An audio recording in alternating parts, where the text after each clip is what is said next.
हम लोग जब भी अपना बिजनेस स्टार्ट करने जाते हैं तो हमारे दिमाग में एक जो सवाल आता है वो सवाल क्या है। वो सवाल है कि हम बिजनेस को रन किस फॉर्म में करें। और यहीं पर हम गलती कर जाते हैं। सबसे बड़ी गलती क्या गलती करते हैं? बिजनेस स्टार्ट करने के पहले हम लोग गलत फॉर्म चुन लेते हैं। फॉर्म करने का मतलब हुआ कि हम लोग गलत एंटिटी का फॉर्म चुन लेते हैं। हम पार्टनरशिप बना लेते हैं, हम प्राइवेट लिमिटेड कंपनी बना लेते हैं। अब होता क्या है कि हमें पता नहीं होता कि इसमें लायबिलिटी क्या है। हम किसी प्रोफेशनल के पास जाते हैं और उनसे कहते हैं कि हमें नया बिजनेस स्टार्ट करना है, और उसके भी पेट का सवाल है। वो उठता है और बोलता है कंपनी खोल लीजिए। पर अगर हम कंपनी खोलते हैं तो सबसे बड़ा पहला प्रॉब्लम क्या होता है कंपनी के साथ, कि उसमें एक कॉस्ट इन्वॉल्व है। कौन सा कॉस्ट? उसे रन करने का कॉस्ट। या फिर हम पार्टनरशिप में इंटर कर जाते हैं और बाद में पता चलता है कि मेरा पार्टनर तो बड़ा बदमाश आदमी है, और मतलब शुरू में तो सब कुछ बढ़िया था, लेकिन साल डेढ़ साल बीतने के बाद सब सही नहीं चल रहा।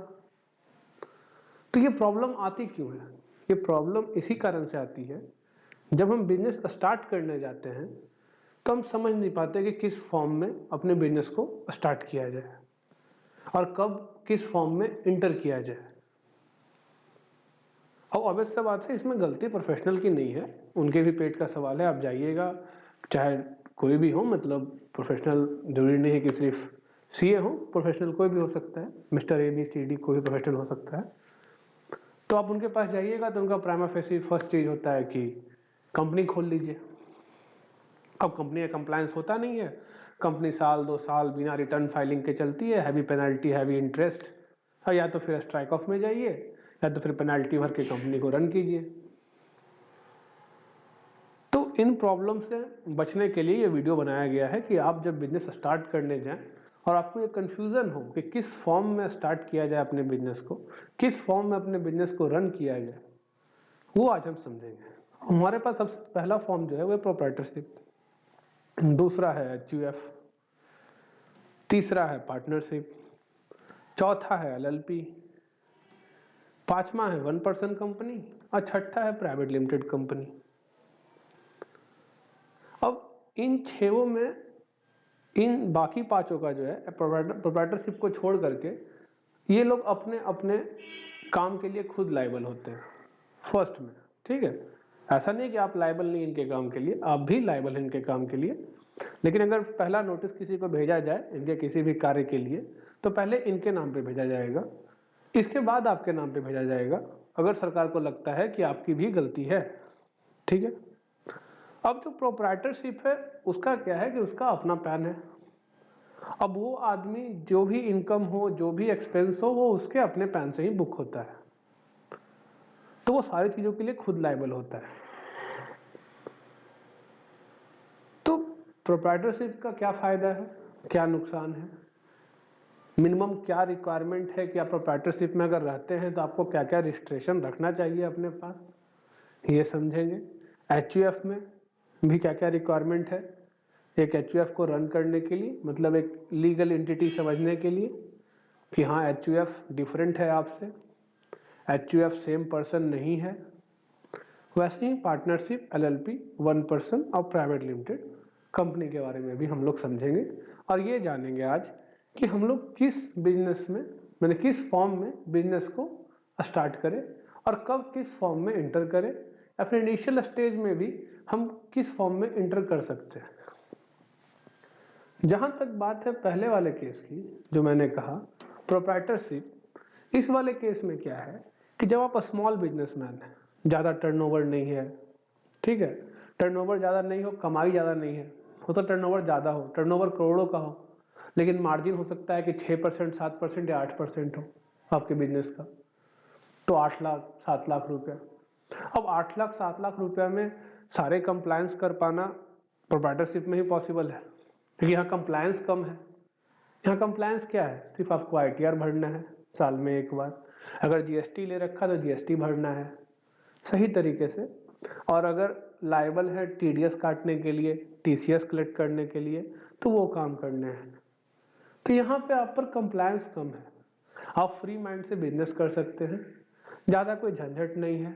सरकार का आप पर ध्यान भी कम रहता है, जब तक टर्नओवर कम है सरकार ऐसे भी ध्यान नहीं देती, बोलती है ऐसी गरीब आदमी क्या वसूलूं इससे मैं। तो अगर आप इनिशियल स्टेज में, मतलब कि आप एट अ बिगनिंग स्टेज हैं, आप न्यू हैं, आपका कोई चलता हुआ बिजनेस शुरू से नहीं है, आप अभी अभी बिजनेस स्टार्ट करना चाह रहे हैं, तो प्रोप्राइटरशिप में ही साल 2 साल काम करना ठीक रहता है। मार्केट को समझिए, जानिए, उसके बाद प्रोप्राइटरशिप से बाहर निकलिए। तो इनिशियल स्टेज में प्रोप्राइटरशिप ही आपके लिए बढ़िया रहता है, ठीक है। तो आप हमेशा ध्यान रखिएगा, अगर आप बिजनेस स्टार्ट करने जा रहे हैं, आपके पास इनिशियल फंड बहुत हैवी नहीं है, ठीक है, थोड़ा बहुत पैसा है। बहुत हैवी कहने का मतलब आपके पास 50 करोड़ रुपए नहीं पड़े हुए, ठीक है, चलिए 50 नहीं, कम से कम 10 करोड़ पड़े हो, ऐसी वाली हालात है 1 करोड़ भी पड़े हो तो भी मान लेते हैं, तब से मिनिमम पा जाते हैं 1 करोड़ रुपए। अगर आपके पास 1 करोड़ रुपए पॉकेट में नहीं पड़े हुए, मैंने पैसे बर्बाद करने के लिए आपके पास नहीं है, तो जनरली आप प्रोप्राइटरशिप से ही बिजनेस स्टार्ट करिए। जिस भी फील्ड में जाना चाहते हैं उस फील्ड को साल 2 साल प्रोप्राइटरशिप के अंदर ही समझिए, प्रोसीड करिए, और उसके बाद प्रोप्राइटरशिप से बाहर निकलिए। इनिशियल स्टेज पे अगर आप पार्टनरशिप कर लेते हैं, बाद में वही चीज होगा, सामने वाला पार्टनर कुछ और बोल रहा है, ठीक है। शुरू में सब अच्छा रहता है, आज तक का इतिहास है मेरा, मैंने जब भी जो पार्टनरशिप बनाया 3 साल मैक्सिमम चल पाया, ठीक है, मैक्सिमम 3 साल से ज़्यादा नहीं चला।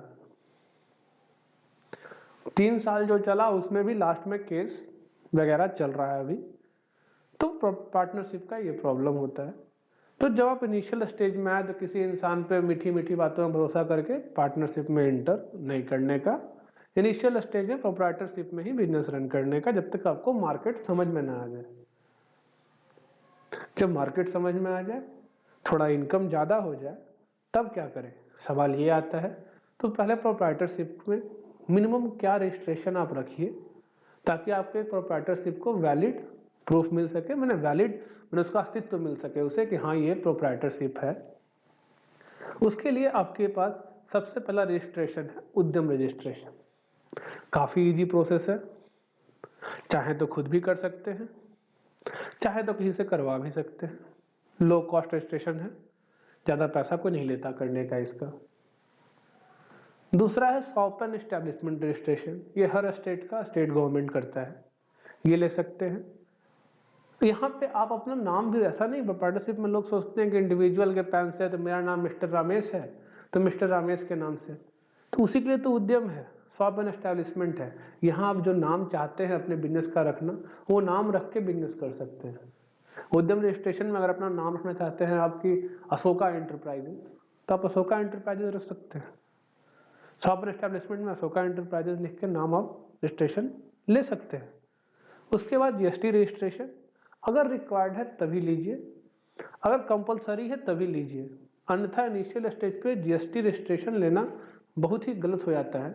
होता क्या है, लोग रजिस्ट्रेशन ले लेते हैं, फिर नील रिटर्न फाइल करते रहते हैं सालों साल, या फिर फाइल भी नहीं करते क्योंकि पैसे होते नहीं हैं, तब फाइलिंग के लिए कौन जाए प्रोफेशनल के पास, तो छोड़ देते हैं, तो फिर 6 महीना में जीएसटी रजिस्ट्रेशन कैंसिल हो जाता है, और फिर वो फाइनल रिटर्न नहीं भरते, तो उन पर पेनल्टी इंटरेस्ट 10,000 रुपये का तो मिनिमम लेट फी बन ही जाता है जीएसटीआर 10 का फाइनल रिटर्न का।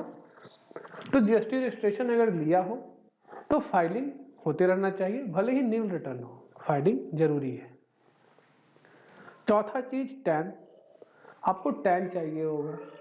क्यों, अगर टीडीएस काटना है तो काटने में क्या दिक्कत है, मेरा क्या रिस्पॉन्सिबिलिटी ये सरकार ने दिया है बस टीडीएस काटने का, मैं क्यों नहीं काट रहा, अरे काट लेता हूँ, मेरा एक्सपेंस वैलिड हो जाएगा, मेरा एक्सपेंस वैलिड हो जाएगा एक्ट के हिसाब से।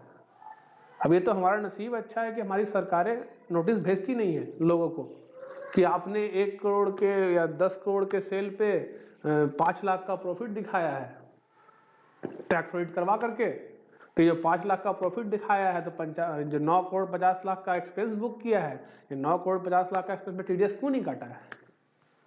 नोटिस जल्दी नहीं आती है, तो लोग क्या है कि टैन लेते नहीं है, टीडीएस काटते नहीं है, कभी नोटिस आ गई तो फिर भाग दौड़ बढ़ती है। तो भाग दौड़ क्यों बढ़ाना? एक रिस्पॉन्सिबिलिटी है, एक रिक्वायरमेंट है, कंप्लाई करिए। तो इन 4 चीज़ों के साथ आप एक प्रोप्राइटरशिप रन कर सकते हैं, कोई दिक्कत नहीं होगा और अच्छे से रन कर सकते हैं, ज़्यादा खर्चा भी नहीं आता है। एक प्रोप्राइटरशिप को मैनेज करने में सालाना खर्चा 20 से 25,000 रुपया है, कंप्लाइंस सारा ले करके, जहाँ पे आप टीडीएस, जीएसटी ये सब फाइल करते हो, आईटीआर, इनकम टैक्स रिटर्न। तो 3 चीज़ें अगर आप रेगुलरली कंप्लाई कर दे तो 20 से 25,000 रुपया में एक प्रोप्राइटरशिप को आप आराम से साल भर रन कर सकते हैं, ज़्यादा खर्चीला नहीं होता। अब अगर आपको लगता है कि आपका बिजनेस थोड़ा बड़ा हो गया है, ठीक है, थोड़ा बड़ा हो गया है, आपके ऊपर टैक्स लायबिलिटी ज़्यादा बन रही है क्योंकि आप 30% के स्लैब में फॉल कर जा रहे हैं, तब आप एचयूएफ खोल सकते हैं। क्योंकि आपको सबसे पहला भरोसा किस पर होगा? अपने घर वालों पे। तो एचयूएफ क्या है? एचयूएफ है हिंदू अनडिवाइडेड फैमिली।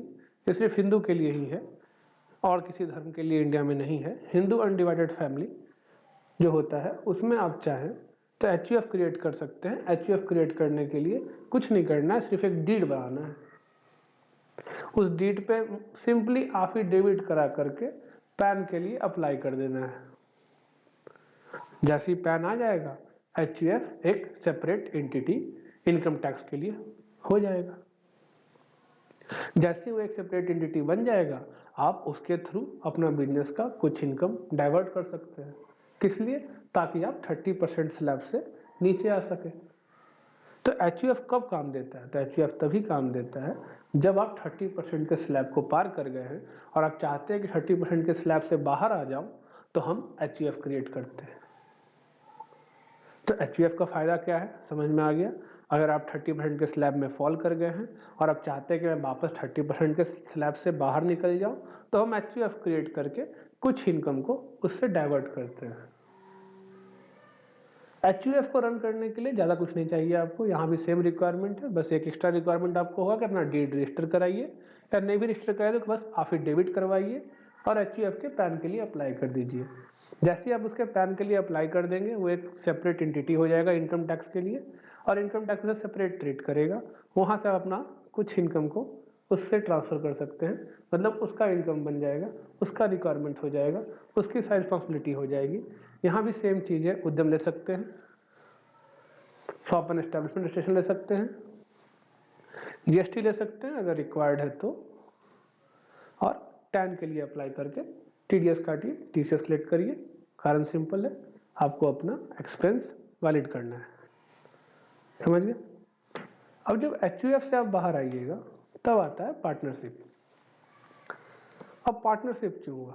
अब आप इतने बड़े हो चुके हैं और आपके मार्केट में इतना नाम बन चुका है कि आप अब किसी के साथ इंटर भी कर रहे हैं तो उस आदमी को आप सालों से जान रहे हैं, आप एक मार्केट के समझदार व्यक्ति हो चुके हैं, आपको लोगों को समझने की अब समझ आ चुकी है, तो पार्टनरशिप में इंटर करिए। पार्टनरशिप में आप इंटर कर सकते हैं, फैमिली मेम्बर के साथ भी कर सकते हैं, आउटसाइड द फैमिली भी कर सकते हैं, ठीक है। अब पार्टनरशिप के साथ प्रॉब्लम क्या आती है ना, शुरू में पार्टनरशिप बहुत अच्छा चलता है, ठीक है, साल, 1.5 साल, 2 साल सब अच्छा चलता है। लेकिन जब 1.5-2 सालों के बाद क्या होता है, लोगों में आ जाती है खटास। अब इसका कोई रीज़न नहीं, मैं इसके लिए यही चीज़ कहता हूँ, इंसान के अंदर है 5 गुण। पहला है लालच, दूसरा है घमंड, तीसरा है ईर्ष्या, ठीक है। लालच, घमंड, ईर्ष्या हो गए 3, बाकी 2 क्या है मैं खुद ही भूल जाता हूँ कभी कभी। रुकिए 1 सेकंड बताता हूँ।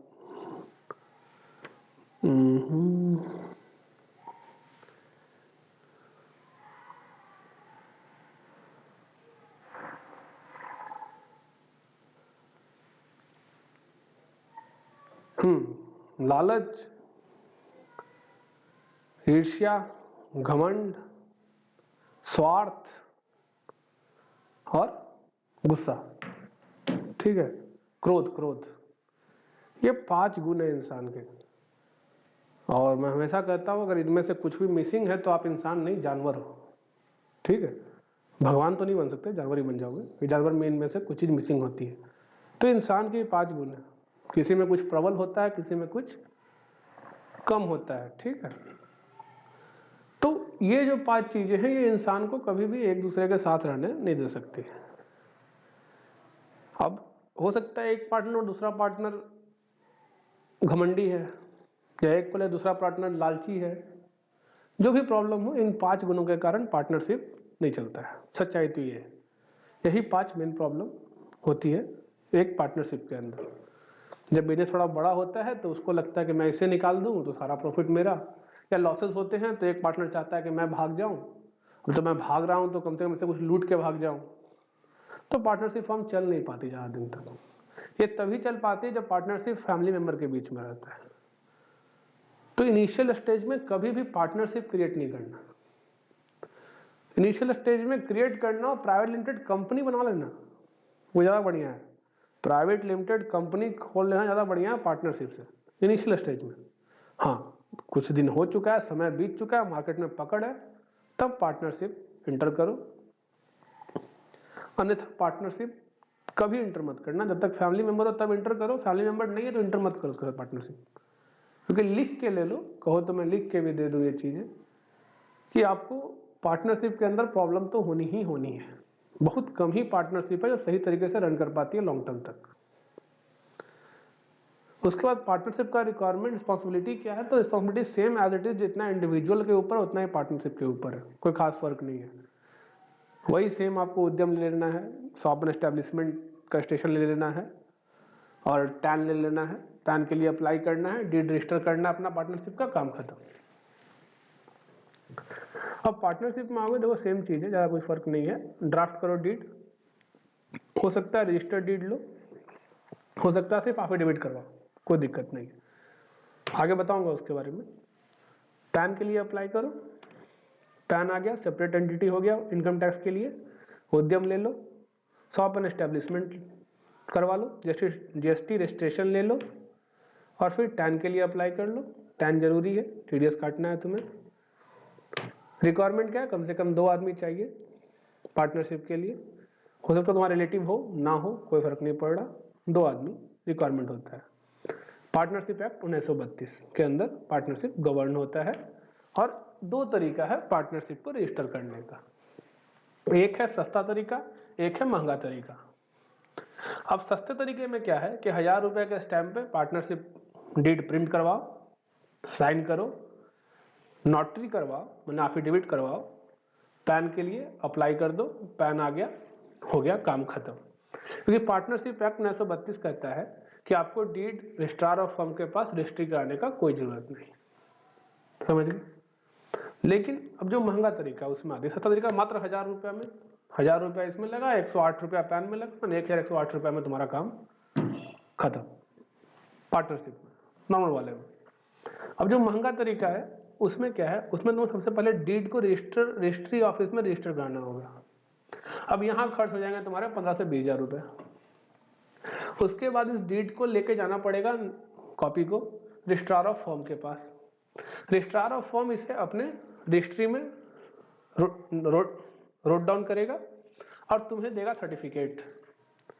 उसको कहेगा वो, हमारे यहाँ उसको फॉर्म जा कहते हैं, तुम्हारे स्टेट में होता कुछ और कहता है, हमारे स्टेट में फॉर्म जा नाम है उसका। फॉर्म जा देगा। अब ये फॉर्म जा मिलने में हो सकता है तुम्हें 10 दिन लगे, हो सकता है तुम्हें 20 दिन लगे, क्योंकि डिपेंड करता है कितना भ्रष्ट है तुम्हारा रजिस्ट्रार ऑफ फॉर्म में काम करने वाले आदमी सब, ठीक है, मैंने कितने पैसे पे तुरंत तुम्हें दे दे। अब सो सच्चाई है, मार्केट में यही चलता है। तो यहाँ तुम्हें थोड़ा ज़्यादा खर्चा है। कब? अगर तुम रजिस्ट्रार ऑफ फर्म के पास रजिस्ट्री कराते हो तब।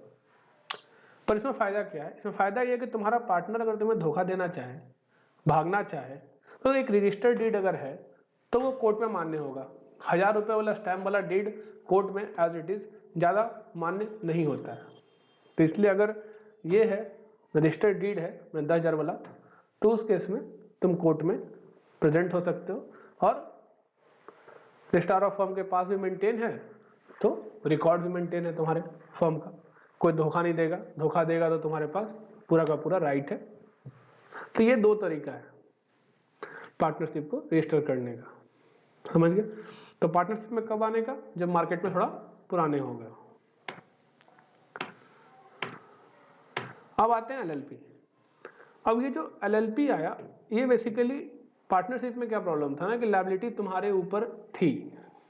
अगर पार्टनरशिप नहीं पे कर पाता है कोई लायबिलिटी, तुम्हें पे करनी थी। पर एलएलपी के अंदर ऐसा रिक्वायरमेंट कम गया। ऐसा नहीं कि तुम बच गए, लेकिन थोड़ा सा लायबिलिटी तुम्हारे ऊपर कम कर दिया गया है। ठीक है। एलएलपी बेसिकली फायदेमंद होता है प्रोफेशनल के लिए, लॉयर, सीए, सीएस, सीएमए। ठीक है, इन लोगों के लिए एलएलपी बेसिकली फायदेमंद होता है। नॉर्मल बिजनेसमैन को मैं कहूँगा, अगर एलएलपी खोलने का मन हो तो एलएलपी से अच्छा है कि कंपनी खोल लो। ठीक है, एलएलपी से अच्छा है कि कंपनी खोल लो, ये और माथा का दर्द है, समझ गए। तो एलएलपी से अच्छा है कि कंपनी खोल लो। ये जो प्रोफेशनल है ये कंपनी नहीं खोल सकते, क्योंकि इन्हें फिर काम नहीं, प्रैक्टिस नहीं कर सकते कंपनी के अंदर। तो इसलिए ये लोग एलएलपी इनके लिए ही बेसिकली इंपॉर्टेंट होता है। एलएलपी के लिए कोई ज़्यादा कुछ करना नहीं पड़ता। डी ड्राफ्ट को रजिस्टर कराओ, एमसीए मैंने मिनिस्ट्री ऑफ कॉर्पोरेट अफेयर्स का वेबसाइट होता है, उस पर जाकर रजिस्ट्रेशन के लिए अप्लाई करो।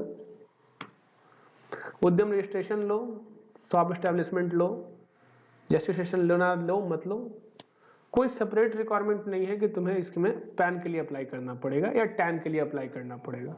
जब तुम एमसी के वेबसाइट पे अप्लाई करोगे एलएलपी के लिए, तो वो तुम्हें पैन और टैन दोनों के लिए ऑटोमेटिक अप्लाई कर देगा और दोनों तुमको इशू कर देगा। तो जैसे ही तुम्हारा सर्टिफिकेट ऑफ इनकॉर्पोरेशन आएगा एलएलपी का, उसी के साथ तुम्हारा आ जाएगा पैन और टैन भी। अब एलएलपी में रिक्वायरमेंट क्या है, थोड़ा सा कम रिस्पॉन्सिबिलिटी, मैंने एमसीए के अंदर इसके ऊपर कम रिक्वायरमेंट है फॉर्म फाइलिंग का। एनुअल फॉर्म फाइलिंग कम है इनका फाइल करने के लिए, तो थोड़ा सा मेंटेनेंस कम पड़ता है एलएलपी का। पर ऐसा नहीं है कि एलएलपी चलाना एक सस्ता, थोड़ा मान सकते हो, लेकिन उतना भी सस्ता नहीं है, थोड़ा सा कॉस्टली है, थोड़ा रिक्वायरमेंट ज़्यादा है, कंप्लायंस ज़्यादा है। एक्स्ट्रा कंप्लायंस जुड़ गया ना, एमसीए का कंप्लायंस आ गया। इसके पहले वाले जितने थे उन पर बस इतना ही कंप्लायंस था कि अपना आईटीआर भरो, जीएसटी भरो, टीडीएस काटो, टीसीएस कलेक्ट करो, काम खत्म। 3 रिस्पॉन्सिबिलिटी था उनके ऊपर। पर जैसे ही एलएलपी में एंटर होते हो, यहाँ से स्टार्ट हो जाता है एक और एक्स्ट्रा चीज, एमसीए का compliance, ministry of corporate affairs का कंप्लायंस। अब ये कंप्लायंस है महंगा, अगर सही से किया जाए तो महंगा है, और सिर्फ ये किया जाए कि सर फॉर्म भर दीजिए ना, तो सस्ता है। ठीक है, सही से कंप्लाई करना हो, और वैसे अगर बिजनेस बड़ा करना, सही से कंप्लाई करना पड़ेगा। इनिशियल स्टेज में लोग यही गलती करते हैं, सही से कंप्लायंस नहीं करते। जब बिजनेस बड़ा होता है तो नोटिसेज आती हैं बैकडेट की। ये गलतियां वहाँ थी, जब बड़े हो गए आप, तब तो आप सब कुछ थोड़ा बहुत सही कर लिया आपने, लेकिन जो गलतियां पीछे कर रखी है उनके लिए नोटिस कब आती है, जब आप एक अच्छे स्टेज पे आ गए हो तब।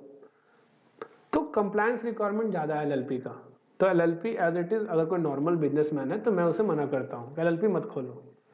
हाँ, तुम सीए हो, सीएस हो, सीएमए हो, लॉयर हो और प्रोफेशनल फील्ड में हो, तो एलएलपी तुम्हारा कहो तो एक तरह से बंधन है कि यही खोल सकते हो, कंपनी खोल नहीं सकते, तो उनके लिए ठीक है। पर इनके अलावा कोई और बिजनेसमैन है तो उसके लिए एलएलपी बढ़िया नहीं है कुछ। उससे अच्छा है कि पार्टनरशिप में ही रहे। तो पार्टनरशिप में जो दिक्कत है वो एलएलपी के साथ भी दिक्कत है, तो उससे अच्छा है कि पार्टनरशिप में ही रहो। बस फर्क ये है कि पार्टनरशिप में डीड रजिस्ट्रार ऑफ फर्म के पास कंपलसरी नहीं है, पर यहाँ पे एलएलपी जो है इसमें आपका डीड जो है मिनिस्ट्री ऑफ कॉर्पोरेट अफेयर्स के पास रखा हुआ है। समझ में आ गया। रिक्वायरमेंट क्या है, कम से कम 2 आदमी चाहिए, ऑब्वियस सा बात है। गवर्न किस एक्ट के अंदर होता है, एलएलपी एक्ट 2008 के अंदर। अब आते हैं अपना 1 पर्सन कंपनी। इसे मैं सबसे अच्छा चीज मानता हूँ, सबसे बढ़िया। मतलब मुझसे पूछो proprietorship, HUF, partnership, LLP, private limited company और ओपीसी, अब क्या चुनिएगा? मैं चुनूंगा ओपीसी, 1 पर्सन कंपनी। पूछोगे क्यों? तो अगर मेरे पास थोड़ा बहुत स्थिति मेरा ठीक है, मैं थोड़े बहुत पैसे हैं मेरे पास, तो मैं ऐसा क्यों ना करूं जहां मुझे एक लीगल डॉक्यूमेंट की तरह, सॉरी क्या कहते हैं उसे, एक लीगल अस्तित्व मुझे मिल जाए। ठीक है, लीगल अस्तित्व, 1 पर्सन कंपनी। ये कंपनी भी है, ठीक है, मतलब मैं ही इसे रन कर रहा हूं, मैं ही ऑपरेट कर रहा हूं, सिर्फ मैं ही हूं, 1 पर्सन, जैसा इसका नाम है 1 पर्सन, और कंपनी भी है। तो यहाँ मुझे दोनों चीज़ें मिल जाती हैं। पहला, मेरा ही कंट्रोल है। पार्टनरशिप में 2 पार्टनर, दोनों का कंट्रोल था। एलएलपी में 2 पार्टनर कम से कम, दोनों का कंट्रोल था। प्राइवेट लिमिटेड कंपनी में शेयर होल्डर, डायरेक्टर, उनका सबका कंट्रोल है। लेकिन 1 पर्सन कंपनी में मैं प्रोप्राइटरशिप का भी एंजॉय कर सकता हूँ मजा, और कंपनी का भी मजा एंजॉय कर सकता हूँ। मतलब मुझे दोनों चीजें ओपीसी के अंदर मिलती हैं। ठीक है, प्रोप्राइटरशिप का फायदा और कंपनी का भी फायदा, दो चीजों का फायदा कहाँ मिलता है हमें? ओपीसी के अंदर, 1 पर्सन कंपनी के अंदर। इनका रिक्वायरमेंट सेम प्रोप्राइटरशिप की ही तरह है, बस एडिशन क्या है यहाँ पे? एडिशन है आपका एमसीए का थोड़ा बहुत फाइलिंग, 1-2 ठो फॉर्म जो आपको हर साल फाइल करना होता है। तो यहाँ पर रिस्पॉन्सिबिलिटी भी कम है, कंपनीज एक्ट का बर्डन भी कम है यहाँ पे। कंपनीज एक्ट ने बहुत जगह एग्जम्प्ट कर रखा है 1 पर्सन कंपनी को कंप्लाई करने से, तो ओपीसी बेस्ट होता है। अगर आपको प्रोप्राइटरशिप में बिजनेस रन करना हो, थोड़ा सा पैसा हो आपके पास, तो मैं प्रेफर करता हूं कि आप 1 पर्सन कंपनी के तौर पे काम करें। और जब इच्छा हो तो 1 पर्सन कंपनी को कन्वर्ट कर सकते हैं किसके अंदर? प्राइवेट लिमिटेड कंपनी के अंदर। अब ओपीसी में भी वही सेम रिक्वायरमेंट है आपका, बस एक ही चीज करना है, रजिस्ट्रेशन के लिए अप्लाई करना है एमसी की वेबसाइट पे, जैसे एलएलपी के लिए अप्लाई किया था। उद्यम ले लीजिए, शॉप एस्टेब्लिशमेंट ले लीजिए, जीएसटी रजिस्ट्रेशन ले लीजिए, और पैन का कोई रिक्वायरमेंट नहीं है अप्लाई करने का। वो जैसे ही आप ओपीसी का एप्लीकेशन डालिएगा, जैसे वहाँ से अप्रूव होगा एमसीए द्वारा, आपको पैन भी मिल जाएगा। रिक्वायरमेंट एक ही पर्सन चाहिए, गवर्निंग एक्ट कंपनीज एक्ट 2013, तो सबसे बेस्ट यही है मेरे हिसाब से। बाकी आपको हो सकता है कुछ और अच्छा लगे। अब आते हैं अपना लास्ट, प्राइवेट लिमिटेड कंपनी। सबसे बड़ा सरदर्द यही है, सबसे बड़ा प्रॉब्लम यही है सरकार का। अभी इतनी सारी डोरमेंट कंपनी है, इतनी सारी डोरमेंट कंपनी है, सरकार परेशान हो रखा है। स्ट्राइक ऑफ करता है एक बार में सबको उठा करके एमसीए। क्या करे, कोई फाइलिंग वाइलिंग हो ही नहीं रहा, बस रजिस्ट्रेशन लिया, यहाँ तक कि इनकॉर्पोरेट माने कि कमेंसमेंट का फाइलिंग भी नहीं हुआ इनका। मैंने इनकॉर्पोरेशन लेने के बाद लोगों को लगता है कंपनी बन गया, काम खत्म, पर काम वहाँ खत्म नहीं, वहाँ से काम स्टार्ट हुआ आपका। और लोग गलती यही कर देते हैं, प्राइवेट लिमिटेड कंपनी खोल लेते हैं, इनकॉर्पोरेशन सर्टिफिकेट सीए दे दिया या वकील दे दिया या जो भी दे दिया उसे, सीएस सीएमए जो भी दे दिया, और उसका उसे लेके बैठ जाएंगे। और जितना पेड अप शेयर कैपिटल आप उसमें लिखवाते हैं उतना जमा करके बैंक में, बैंक खुलवा के उसके बाद स्टेटमेंट जमा करना पड़ता है एमसीए को। कमेंसमेंट का फाइलिंग, कमेंसमेंट तक का फाइलिंग नहीं होता इनका, ऑडिटर अपॉइंटमेंट। तो यहाँ रिक्वायरमेंट बहुत ज़्यादा है, बर्डन बहुत ज़्यादा है। अगर एक प्राइवेट लिमिटेड कंपनी को सही से चलाना है, सारे रिक्वायरमेंट सही से करने हैं, तो आपको लेके चलना चाहिए कि प्रोफेशनल को एकदम मिनिमम रिक्वायरमेंट भी करवाना है आपको साल भर में 50,000 रुपये। और सही से करवाना है तो महीना का 50,000 रुपया, महीना का 50,000 रुपया सही से कंप्लायंस करवाना है, तो सारी चीज़ें सही से एकदम एकदम वर्ड टू वर्ड, एकदम बुक्स मेंटेन हो रहा है, सब कुछ अच्छा से है। तो प्राइवेट लिमिटेड खोलने की गलती आप शुरू में कर देते हो और उसके बाद फिर आप सर पीटते चलते हो कि यार बेकार हो गया, प्राइवेट लिमिटेड कंपनी खोल लिया मैंने। तो प्राइवेट लिमिटेड कंपनी खोलो, कब खोलो? सवाल आता है कब खोले? तो तब खोलो जब 1 पर्सन कंपनी खोल के खुश हो गए हो तुम, कि अब लग रहा है धंधा बहुत ज्यादा बढ़ गया है, अब तो मतलब जमीन पे पैर नहीं है मेरे, कार में ही पैर रहते हैं। ठीक है, ये private limited company basically car से घूमने वालों के लिए है, कम से कम कार से घूमने वालों के लिए। और भी ये नहीं कि कार से घूमने का मतलब स्विफ्ट में घूम रहे हो, थोड़ा महंगा कार, मतलब जो भी महंगा कार, जो भी हो, मतलब ये नहीं कि स्विफ्ट में घूम रहे हो बोल रहे हो कि प्राइवेट लिमिटेड कंपनी खोल लेते हैं, कहीं मत करना, पछताते बाद में लोग। इसको खोल, जनरली तुम अपने अगल बगल अगर कोई हो तो पूछ के देख लो उसका कंपनी का क्या हाल होगा, कुछ कंप्लायंस नहीं हो रखा होगा, सालों से एमडीटी 7A फाइल नहीं होगा, एडीटी 1 फाइल नहीं होगा, एओसी 4 फाइल नहीं होगा, डीपीटी 3 ने DR3 केवाईसी नहीं हो रखा होगा, और हैवी पेनल्टी है हर फॉर्म के ऊपर। एओसी 4 एमडीटी 7A का 100 रुपया पर डे है, अगर साल भर लेट कर 36,501 पे, मतलब 2 फॉर्म 36,500 जोड़ लो कितना हुआ एक साल में, फिर तो 3-3 साल से फाइल नहीं है तुम्हारा, ऊपर से तुम्हारा डिन डीएक्टिवेट हो जाएगा। क्यों? DR3 KYC नहीं कराया, टाइम पे कहा था 0 रुपया लगता है, नहीं कराया 5,000 रुपया लगेगा, नहीं है पैसा, कहाँ से दोगे? तो प्राइवेट लिमिटेड कंपनी तब खोलो जब थोड़ी स्थिति, मालीय स्थिति जो कहा जाता है, अच्छी हो, तुम्हारी पैसे हो तुम्हारे पॉकेट में खर्च करने को, इन्वेस्ट करने को, उड़ाने को। उड़ाना नहीं कहेंगे, इन्वेस्ट ही करना कहेंगे। और तुम्हें बिजनेस करते हुए अब ये समझ में आ गया है कि पैसे खर्च होते हैं बुक्स मेंटेन करने में। समझे? जब ये समझ में आ जाए कि पैसे खर्च होते हैं बुक्स मेंटेन करने में, तब के लिए है प्राइवेट लिमिटेड कंपनी। तो शुरू में धंधा कैसे स्टार्ट करोगे? प्रोप्राइटरशिप, अगर इनिशियल हो तो, पैसे नहीं है तो। फिर HUF बनाओगे। क्यों? क्योंकि अब इनकम लग रहा है कि हाँ, अब जो प्रॉफिट है मेरा 20 लाख 25 लाख, प्रॉफिट कर रहा हूँ 20 लाख 25 लाख, टर्नओवर नहीं, प्रॉफिट 20 लाख 25 लाख हो गया है, तो मैं HUF बना के अपने प्रॉफिट को बांट रहा हूँ। अब मार्केट बहुत अच्छा लग रहा है तो पार्टनरशिप बना लिया, लोग और जोड़े, बाहर के लोगों को जोड़ा अपने साथ। नहीं तो फिर अगर अकेले भी शुरू करना है, थोड़ा पैसा है, तो 1% company, private limited last option, private limited last option. समझ याद रखना है चीज को, प्राइवेट लिमिटेड क्या है? Last option. कब खोलना है? जब समझ में आ गया हो कि अब मेरे पास पैसे भी बहुत हैं और मुझे ये समझ में आ गया कि अकाउंटिंग में पैसे खर्च होते हैं, कंप्लायंस में पैसे खर्च होते हैं और मैं पैसे देने को तैयार हूँ, तब खोलना प्राइवेट लिमिटेड कंपनी।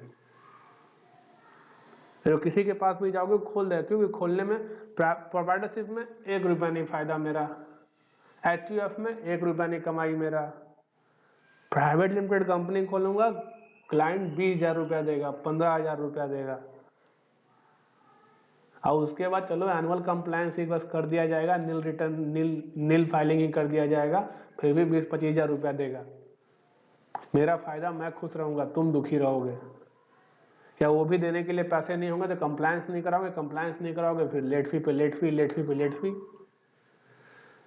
तो प्राइवेट लिमिटेड कंपनी तब खोलो जब मार्केट समझ में आ गया, पैसे आ गए, सब कुछ अच्छा चल रहा है, तो अब प्राइवेट लिमिटेड कंपनी खोलते हैं। एक अच्छे प्रोफेशनल के पास जाना, कभी भी खोलना ये नहीं कि ऑनलाइन किसी से खुलवा लिया और उसके बाद फिर कंप्लायंस नहीं हो रहा। कम्युनिकेशन उसके साथ होना चाहिए तुम्हारा, ठीक है, जिससे भी ये कंपनी खुलवाओ, क्योंकि कंप्लायंस के बारे में तुम्हें बताएगा वो। उसे पैसे दोगे तो जरूर बताएगा, पैसे नहीं दोगे तो नहीं बताएगा, इतना जान लो। पैसे दोगे तो बताएगा हाँ सर ये प्रॉब्लम है, ये चीज़ आपको करना जरूरी है। नहीं दोगे पैसे नहीं बताएगा, बोलेगा कंपनी खोलना, बस खोल के छोड़ देगा। उसका क्या जा रहा है, तुम्हारा रिस्पॉन्सिबिलिटी है। अब कंपनी को इसको रन करने के लिए कुछ नहीं, सिंपल वही सेम चीज़ अप्लाई करो MCA के वेबसाइट पे, उद्यम लो, शॉप एस्टेब्लिशमेंट लो, GST लो, पैन-10 का अप्लाई करना कोई जरूरी नहीं है, क्योंकि पैन-10 आपको उसी के साथ मिल जाएगा। 2% चाहिए कम से कम इसको खोलने के लिए, और कंपनीज एक्ट 2013 में गवर्न होता है। तो यही है तुम्हारा कहानी, बिजनेस का रन करने का, किस फॉर्म में रन किया जाए। उसके बाद लास्ट, अगर कोई दिक्कत हो तो कॉल करो, ईमेल करो, तुम्हारी इच्छा। चलो।